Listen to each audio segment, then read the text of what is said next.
So an investigation into why I am not the doer and the other is not the doer is important, because we'll find on investigation that those beliefs are not true, and an investigation into whether my happiness is to be found in outcomes is also very important, because we investigate it and we'll find why it's not true. So here are the basis. I'm going to put forward concepts, pointers, hints, that will be the basis of the investigation. How the human being acts in any moment, both biologically and psychologically, both biologically and attitudinally, is a result of their makeup in that particular moment. And when we look at the human's makeup on a biological and psychological level, it is based on two factors: the genetic structure of the human being and the accumulation of life impacting us moment after moment after moment. So we can call life impacting us in each moment new conditioning, and the accumulation of the new conditioning in each moment we can call our up-to-date conditioning. And a large part of the conditioning that life delivers in life is conditioning from society, conditioning from the family, from our school, the culture and political environment that we grow up in, and the religious culture or religion. So, the makeup of the human being in each moment is a result of the genetic structure and the up-to-date conditioning, which is continually affected by new conditioning in each moment. New conditioning will either reinforce the up-to-date conditioning, or it can radically change it. These two factors have never been in our control. We didn't choose our genetic structure, and we don't choose how life impacts us moment after moment. We didn't choose the family we were born into. We couldn't control what beliefs and what ideologies our parents have and our siblings. We don't control the society we were born into and what beliefs and ideologies that society has. We don't control which school we go to, or which friends, which people are in the class that we're exposed to, and what friends we make. All of this happens moment after moment after moment. And so the genes are not in our control, and the up-to-date conditioning are not in our control. So when we look at ourselves objectively, we find, wow, I am an instrument, a biological instrument, a very complex robot, you could say. And life has formed me to be this way. Now, we might not like how life has formed us. We might be able to admit, by seeing the outputs of this biological instrument, we could say, I'm not the most pleasant biological instrument. The outputs are not the most pleasant. I have my good points and my bad points. That would be a more accurate way of looking at it. Everyone has their good points and their bad points.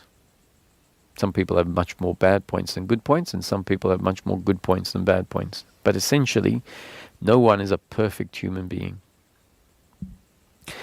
The important part is to look at this and say, look at it objectively and say, I am as I am, my good points and my bad points, and I don't control how I am. Life has determined that. Life has dictated that. And so, in each moment, the human being is one way. That way is according to life, and will respond to the unique circumstance it finds itself in each moment one way. That one way is a result of the circumstance and its unique makeup. All factors that the person has never been in control of. So how the person functions in each moment, completely not in their control. Humans are like a complex chemical. If you put a chemical with another chemical, there will be a reaction. What the reaction is, not in the chemical's control. It is impersonal. The chemical has a particular composition. Put it in contact with another with an environment or another chemical, and there'll be a response or a reaction. And it's impersonal. The chemical doesn't sit down and have a conference with the other chemical and decide how they're going to react. The chemical doesn't say, okay, in this moment, I want you to react in an explosive way, or I want you to react in a inert way. No, a reaction happens based on the chemical and its makeup and the environment it finds itself in. And that's the same for human beings. We are the way we are, and the functioning, the thinking, the emotions, the behaviors are a result of the makeup. They're not the result of a doer, not the result of some fictitious character that is believed to exist, that is in control of the steering wheel. That's a fiction. That is the belief in a doer. And the belief in personal doership is part of our genes and up-to-date conditioning that life has put in place. So life has put in place the attitude of doership, and so we are forced to act and react the way we do. So if shame comes up, shame, which is an attitude of doership towards what happened through us biologically, shame is also not our doing. So no need to feel guilty about feeling guilty. And if we blame the other, the blame is suffering. It is an uncomfortableness with the other, ultimately an uncomfortableness with oneself. But if we see that that blame is part of our makeup, based on our genes and up-to-date conditioning, then that blame is also just a happening. So no need to feel guilty about blaming the other. Now someone would say, it's all well and good you say that we are the way we are, but we can change. I say, well, I agree, change can happen. Someone could hear, you are the way you are, and that's it. You will function according to the way you are. And the internal reaction, the thinking process, which is a result of the genes and up-to-date conditioning and the circumstance, and in the circumstance there is the description that you are the way you are, the internal thinking might be, oh well, nothing for me to do. And that thinking could turn into thinking that blocks future change happening.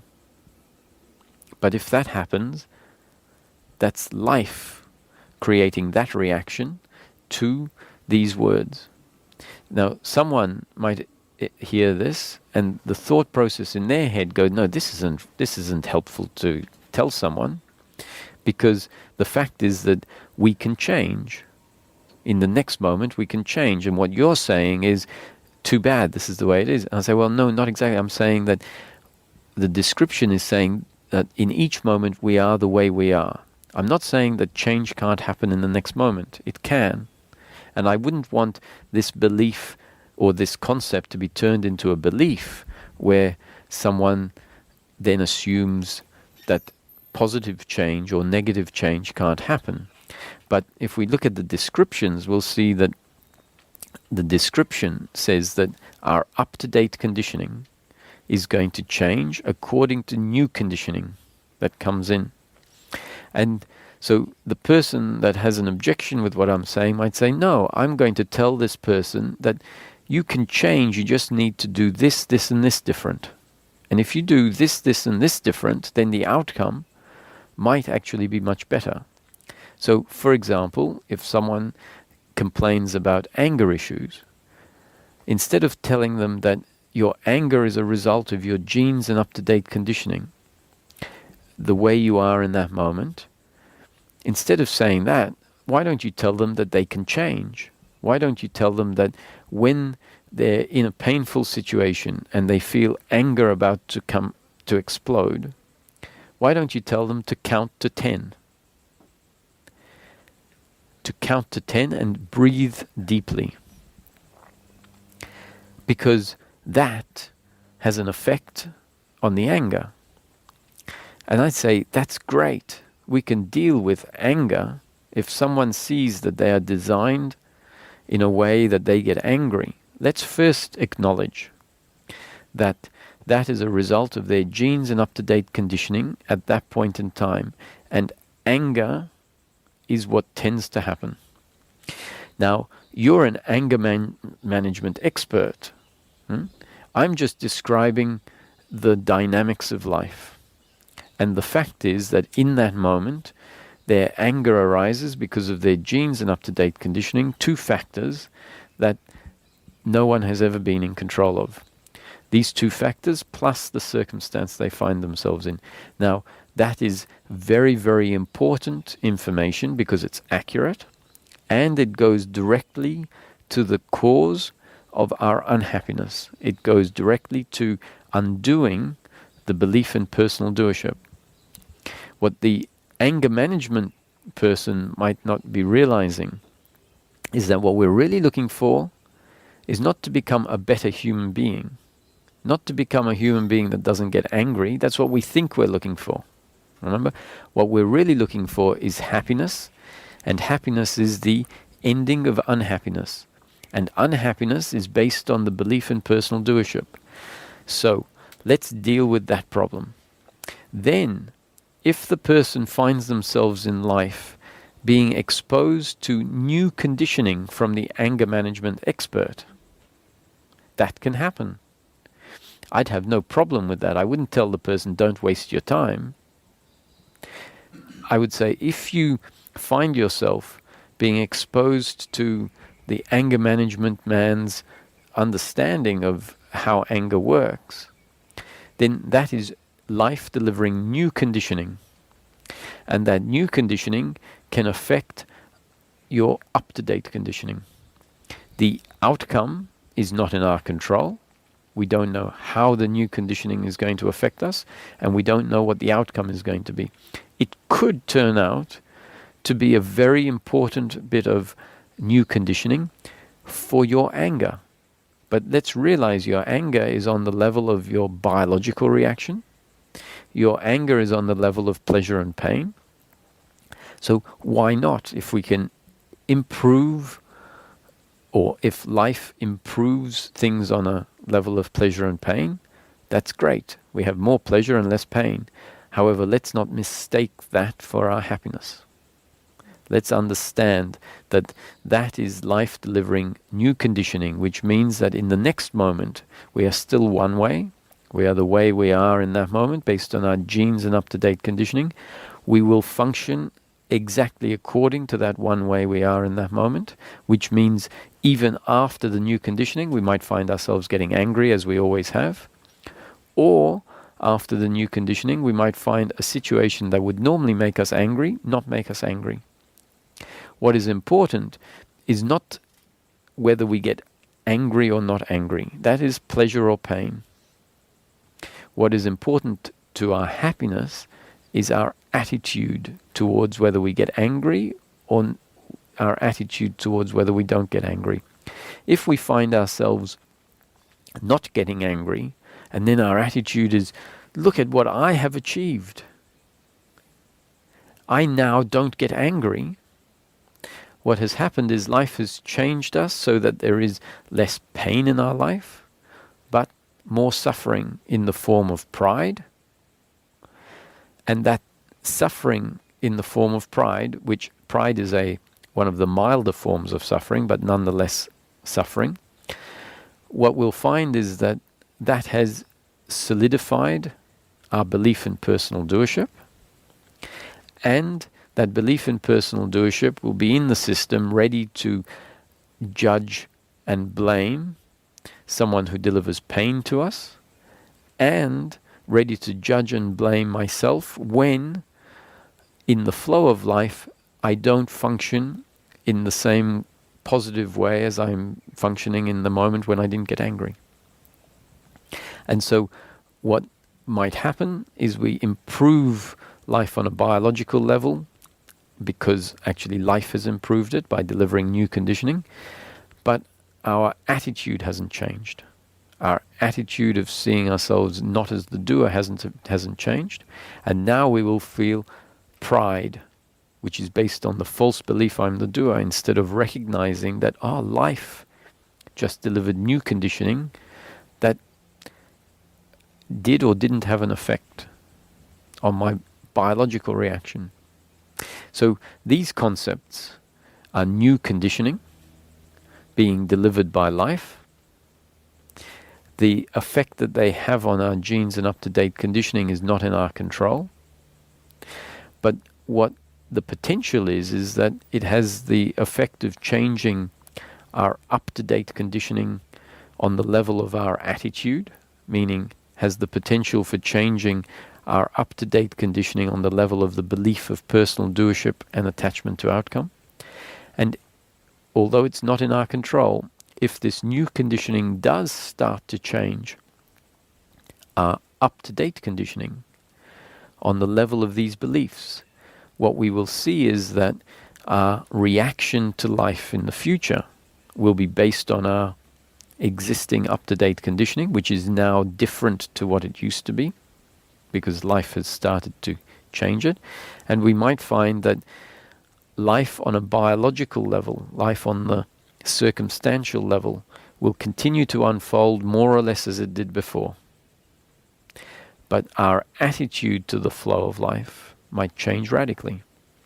We might find that we no longer have an attitude that arises automatically based on the belief in doership and attachment to outcome, and we find ourselves reacting differently.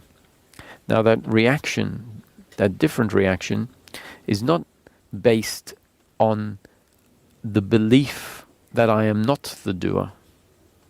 It is not based on the belief that my happiness is not to be found in outcomes. But rather, what this process does is it dissolves the false belief that I am the doer and the false belief that my happiness is to be found in outcomes.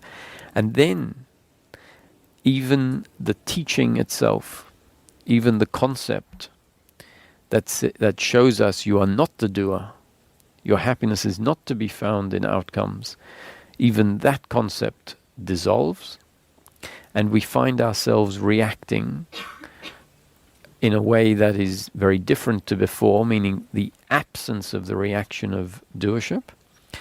So then we find that there is a witnessing of the flow of life, a witnessing of the biological reactions happening, and that witnessing is not a belief system.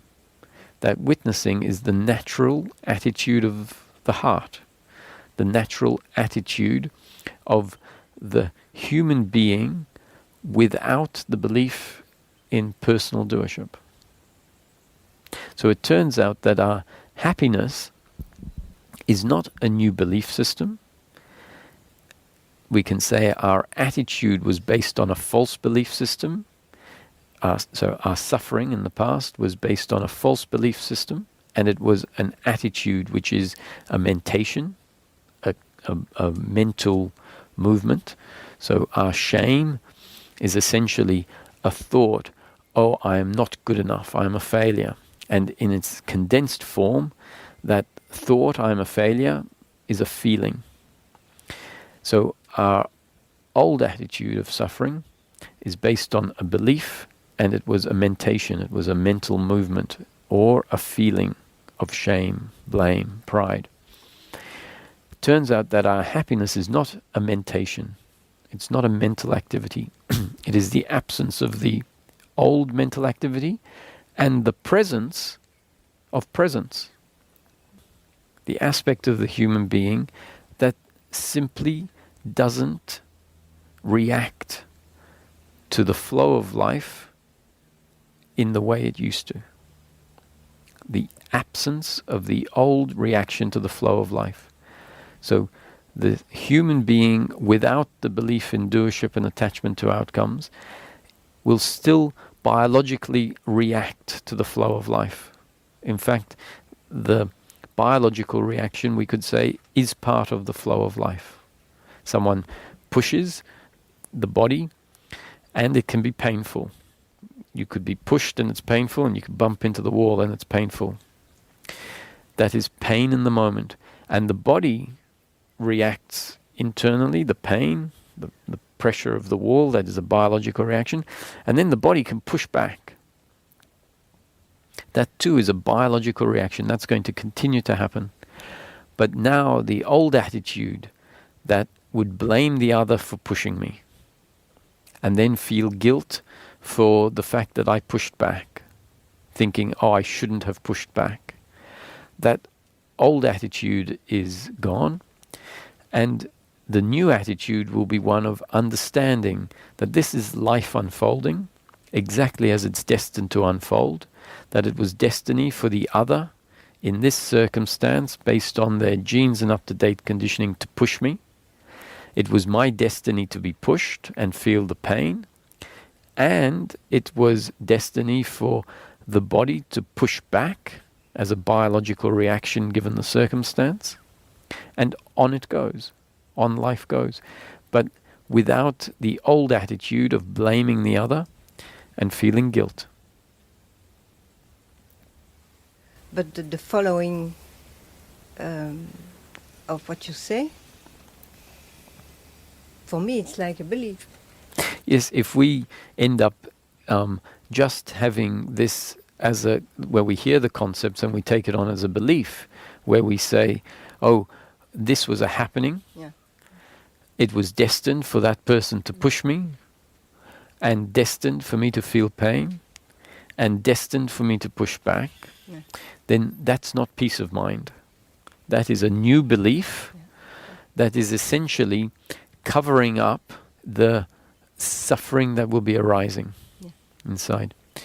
When this is really seen, when the dynamics of life are really seen, not believed, but you have to investigate it for yourself.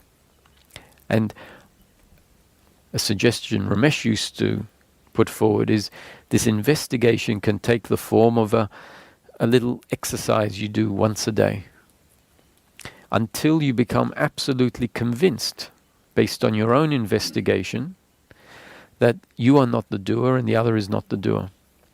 So he said, sit quietly at the end of the day, take one event during the day that you are convinced is your doing, a lot of other events you're not sure, but one event that you are sure is your doing, and then investigate it. And on investigating it, you'll find that you saw something, heard something, smelt something, tasted something, or touched something in your environment that you weren't in control of. So you weren't in control of the fact that you smelt the smell of smoke. The smoke was in the environment and the smelling happened. So that was something you weren't in control of. And then as a result of smelling something, or seeing something, or hearing something, that was part of the environment that you weren't in control of, a reaction happened. So originally the smoke is the cause and the smelling is the effect. Now the effect becomes the new cause. You have smelt something, and the next effect is the functioning in the body. A thought might arise saying, where's that smoke coming from? There shouldn't be smoke. Now, that thought, when we investigate it, is a thought based on your genes and up-to-date conditioning, based on how you are in that moment. So if we use the example of someone who is mentally handicapped, meaning different genes and up-to-date conditioning, they may smell the smoke, and the reaction in their brain might not be the thought that says, where's this smoke coming from? That smoke shouldn't be there. Their brain might not be developed sufficiently to understand that smoke is not normal in this environment. In your situation, a reaction is going to happen, and the reaction could be a thought. Now, you're not in control of the thought. You weren't in control of the smoke. You weren't in control of the fact that you smelt it. And you're not in control of the thought that arises. The thought arises based on your genes and up-to-date conditioning, factors you were never in control of, and the circumstance you're in, also not something you're in control of. Following that thought, which was an effect of a previous cause, that thought now becomes the new cause of a next effect. The next effect might be to get up quickly and see what the smoke, where the smoke is coming from. And so that getting up quickly, which we are convinced is my doing, turns out to be a happening, just like the thought, which we're convinced is my doing, turns out to be a happening based on the circumstance and your genes and up-to-date conditioning. Everything we believe is my doing turns out, upon investigation, to be a happening, not my doing. So we stand up quickly, we see, once again, we see something, we hear something, we smell something, we see a fire in the rubbish bin. And automatically, so all of this happens very quickly, the effect becomes the cause of the next effect. We see the fire in the fire bin, and a thought is, put it out. The thought arises, put it out. And then we see a vase with flowers in it, and we throw that on the fire. And we are convinced this is my doing. Then your brother comes in and says, what are you doing? That's my ritual. Why are you throwing water on my ritual? And you say, your ritual? What do you mean your ritual? And then you realize what's happened. And he said, and that's my favorite flowers. I picked them today. And now you've ruined it all. And we're convinced, I ruined it all my doing. But on investigation, once again, we see that we saw something, we heard something, we smelt something in a circumstance that we weren't in control of, and then a series of reactions happen. And it's always a continuation of this same principle. So then we end up concluding, wow, what I thought was my doing is a happening and couldn't have happened any other way. It would have happened differently if the circumstance was different, if my genes and up-to-date conditioning were different. If my genes and up-to-date conditioning were different, I might have realized that that was a ritual. But I've never been exposed to my brother doing that burning ritual, and so I didn't know it was a ritual.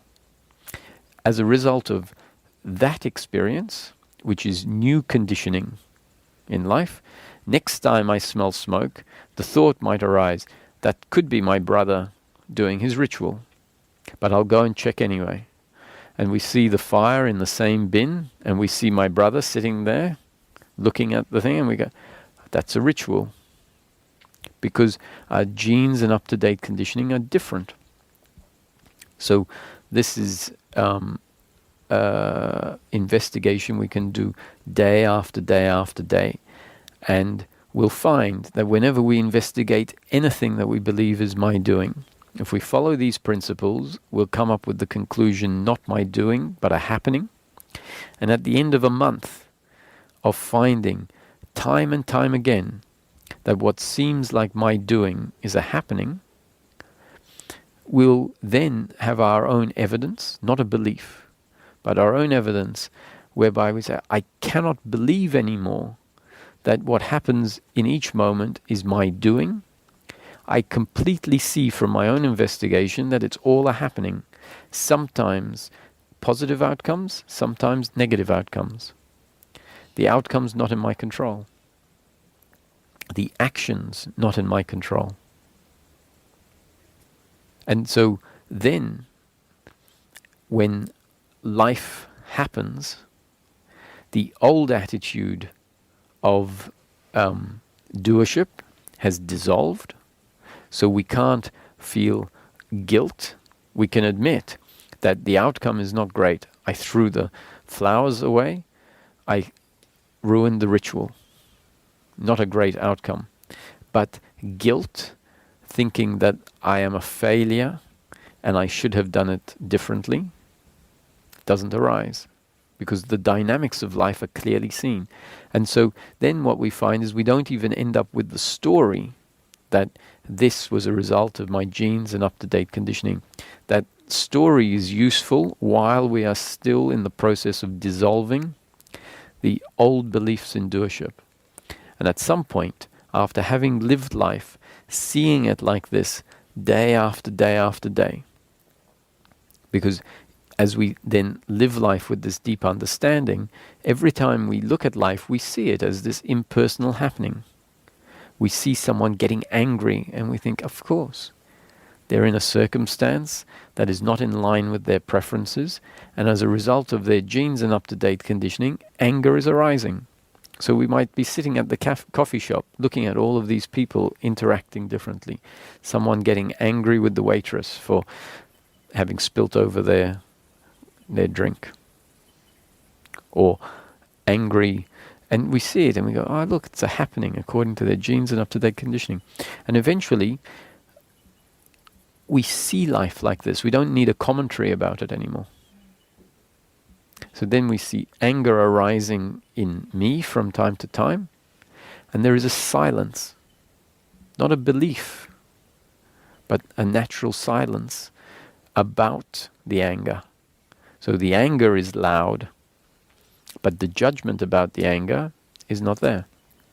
Instead, there is a silence. And that silence is what you could call the witnessing. That silence is the peace. And if we find ourselves in a situation that is very unfortunate, let's say that we find ourselves in prison because of something that has happened.